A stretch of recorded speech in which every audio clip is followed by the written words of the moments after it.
having said all that, there is one thing before I get to our topic, John and Dr. Joy, that I just read about today in one of the many newspapers that I take a look at.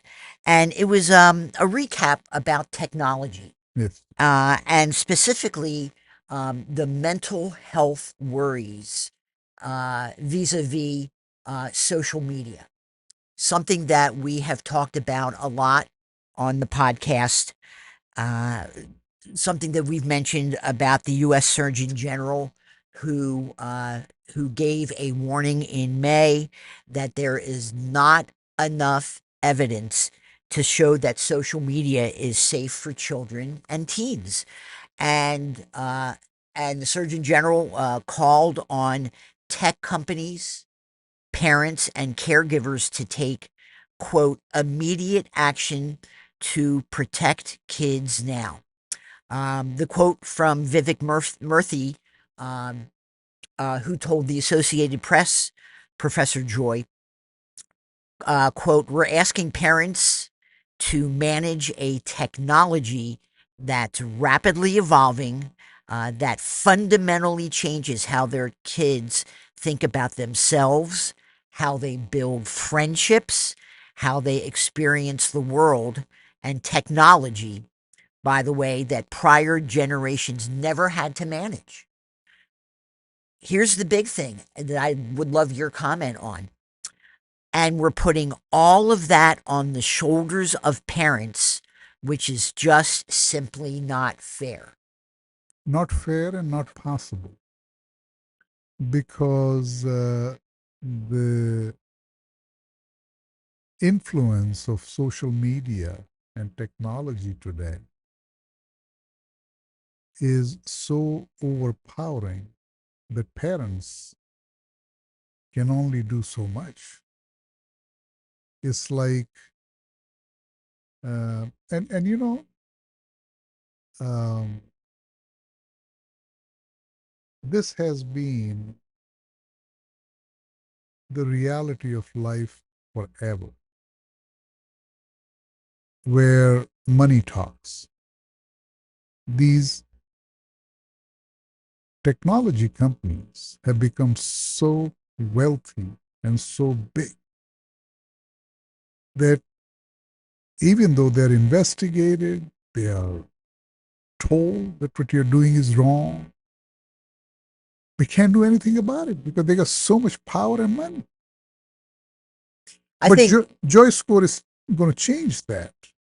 It's going to go head to head with technology, big companies like Facebook and Instagram, and we're going to go head to head with them because we're going to help those kids heal from depression and anxiety through JoyScore. right, because, in a lot of families, both parents work.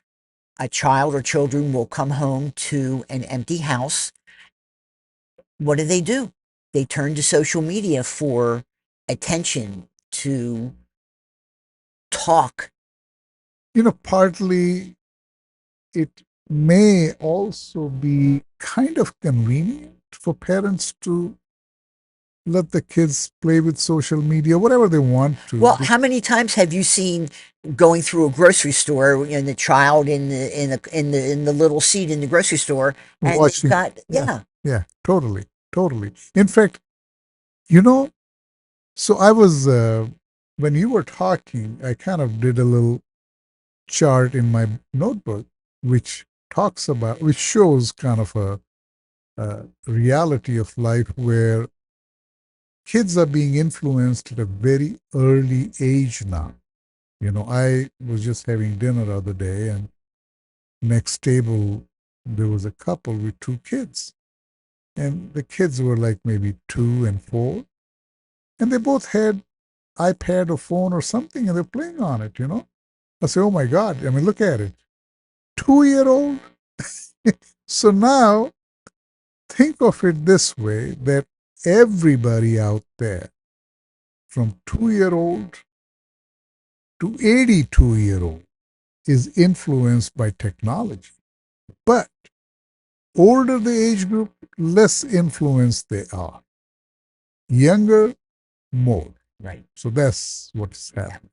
So last month, Professor Joy, a former engineering director at Meta, which is Facebook and Instagram, testified before a Senate subcommittee about social media and teen mental health, hoping to shed light on how Meta executives, including Mark Zuckerberg, knew about the harms Instagram was causing, but chose not to make meaningful changes to address them. And then just this month, the Federal Trade Commission has proposed sweeping changes to a decades old law that regulates how online companies can track and advertise to children, including turning off targeted ads to kids under 13 by default and limiting push notifications. So there are still a lot of issues going on with mental health and social media.